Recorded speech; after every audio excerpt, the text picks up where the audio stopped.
Good afternoon, this is Derek Dodge with Interstate Roofing, conducting a repair attempt. We're here at the Ricard residence, 3112 Quartz Way in Augusta, Georgia. It is the 20th of November, 2024. This is the first repair attempt. We're on the rear facing slope. So I've identified the wind damage shingle. It's just missing, as denoted by the X. I've identified the course that it belongs to.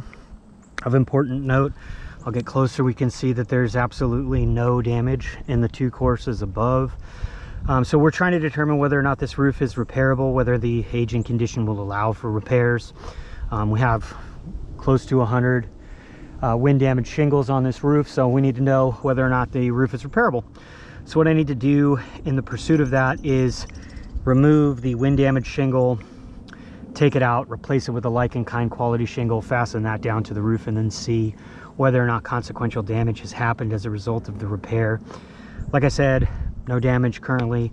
What I need to do is break the tar strips, remove the old nails, put the new shingle in, fasten that back down, and then inspect. So I want to establish a couple baselines before anything. So because this is a missing shingle, normally I use the wind damage shingle. Because it's missing, I can't use it. So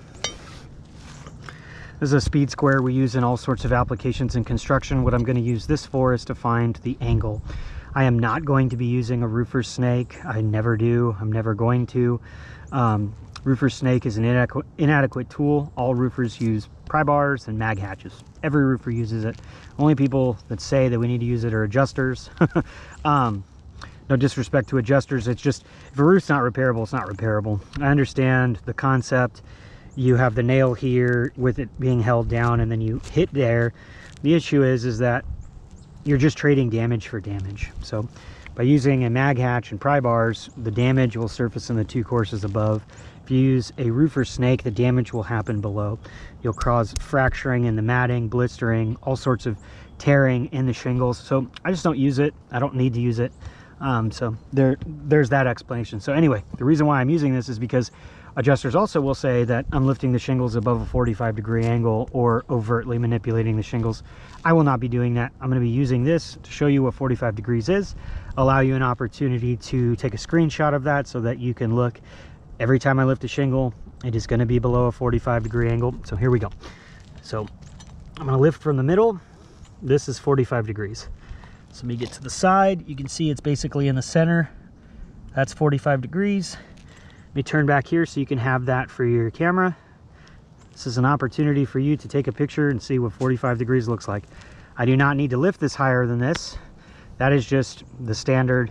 Anything over a 45 is considered overt manipulation, so I'm not going to be doing that. So now that I've explained what I'm going to be doing, let me just do it. So I've already broken this tar strip. I need to break these tar strips.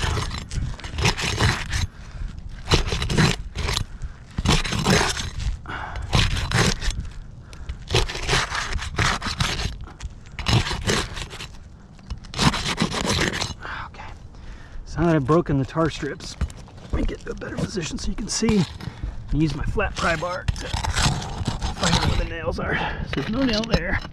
There's a nail right here in the center.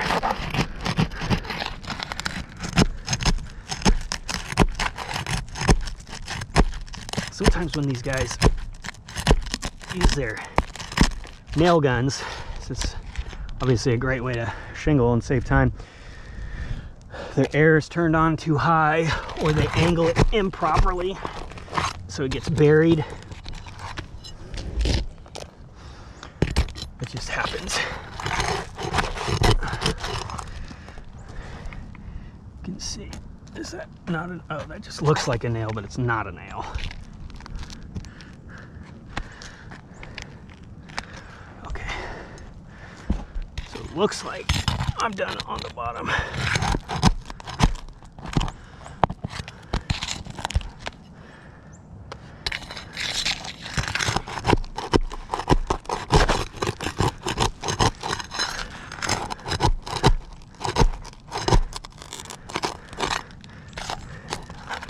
That's crazy.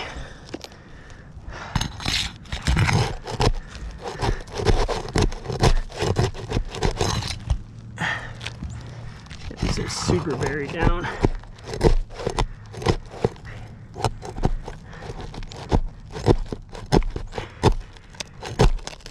There we go.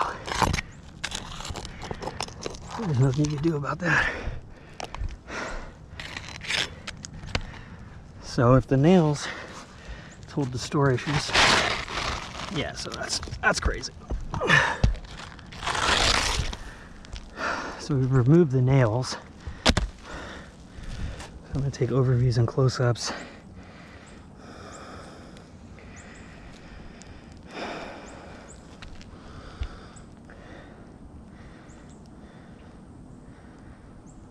Okay. Let me put it back on the GoPro video, make sure the camera's good. Okay. So then we replace it with a like and kind quality shingle. This is a charcoal shingle, 25-year 3-tab organic.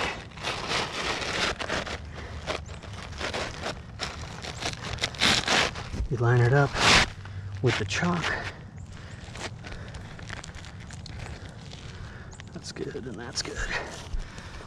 Okay, so again, give you guys an opportunity to take a look at what 45 degrees. This is a brand new shingle, so we don't have to worry about. That's very pliable.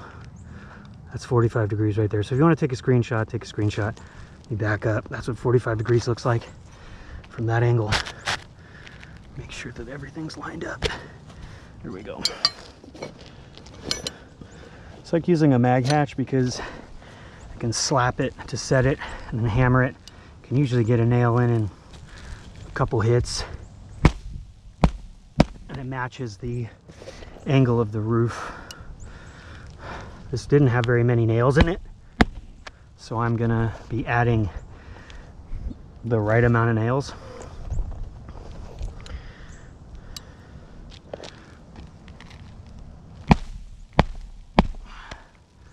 Let me get another hit on that. Could be going a little bit lower. There you go. So as you can see, I'm able to set it and fasten it in a couple hits, and I'm not lifting the, that's a bent nail. Let me not use that one. You can still do it in just a couple of hits versus like a snake, I'd be hitting it 6 or 7 or 8 times, and you can see like the damage that's happening just as using this. So just imagine what, you know, hitting a snake, because the nail's here, but where you're hitting is here, you have to put even more force. You have to hit it even harder so that it can apply the pressure up there. So you'd be causing a lot of damage.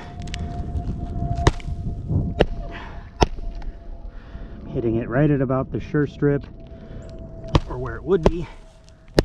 Still not lifting these shingles more than 45 degrees. All right. So that's in. Get pictures.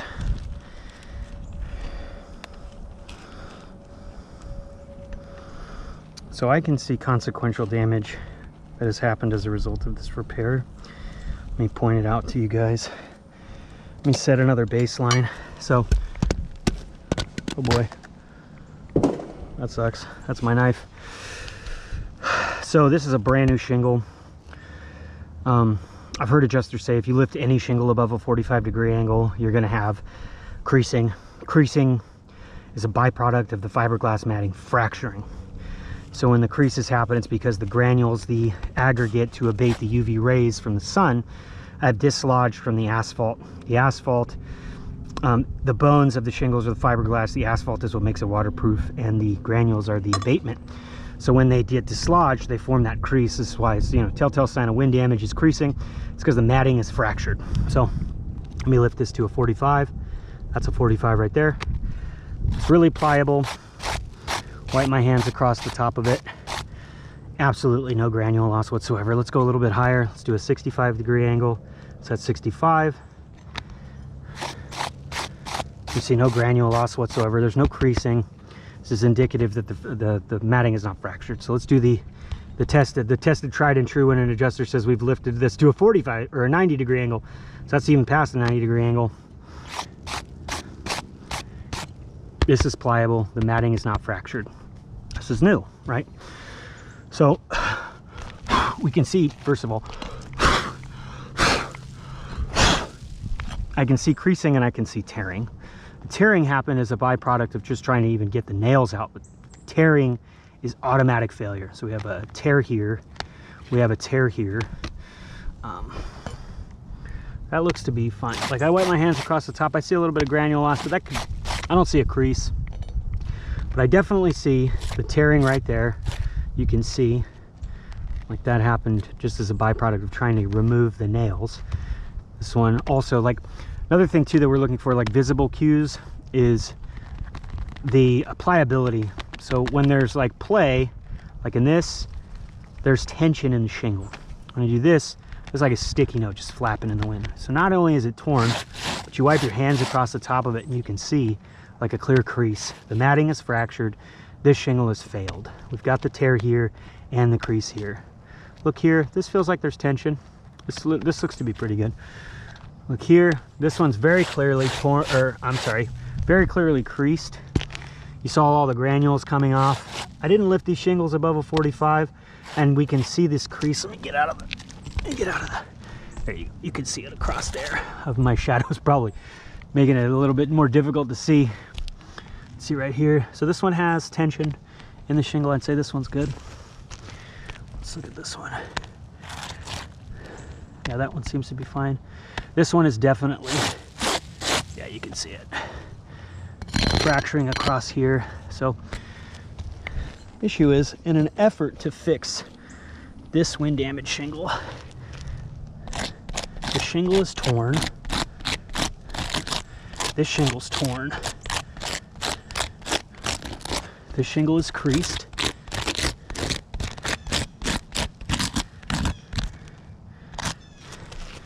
and this shingle's creased.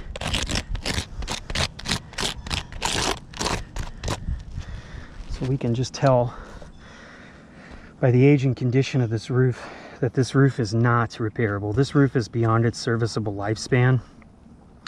So the only way to get the rookards back to pre-loss conditions is with a full roof replacement. Now, I know obviously that State Farm doesn't cover aging condition, but we're not here repairing aging condition. We're here repairing storm damage that happened as a byproduct of Hurricane Helene, where we have, you know, probably at least 100 wind damage shingles that were acknowledged by State Farm. So if you have any questions, comments, or concerns, my contact information is going to be in the signature of the email. Last thing that I'm going to do, I'm going to end this video, but I'm going to put an emergency tarp over this to protect the rookards from any further leaks in the future. But that will conclude this repair attempt. In my professional opinion, this roof is not repairable. Now, that will conclude this. Thank you so much.